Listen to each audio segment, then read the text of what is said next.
તો ગોપાલ ઇટાલિયા પર જૂતું ફેંકનારનો વિડીયો સામે આવ્યો છે। પૂર્વ ગૃહમંત્રી પર થયેલા હુમલાનો બદલો બાળ્યાનો સંતોષ પણ વ્યક્ત કર્યો છે। ગોપાલે 2017માં ગૃહમંત્રી પર ફેંક્યું હતું જૂતું અને આ વિડીયો સામે આવ્યો છે।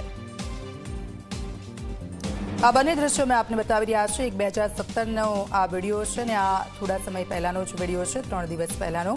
અને તેમાં જુઓ જે રીતે આ જૂતું ગોપાલ ઇટાલિયા દ્વારા મારવામાં આવ્યું હતું અને ત્યાર પછી ગોપાલ ઇટાલિયા જામનગર ખાતે હતા અને તે દરમિયાન એક વ્યક્તિ અચાનક જ ત્યાં આવે છે અને તેમને જૂતું મારી અને ત્યાં જતો રહે છે। આ બંને વિડીયો જે સામે આવ્યા છે, 2017નો બદલો લીધો તેવું પણ તેણે કહ્યું।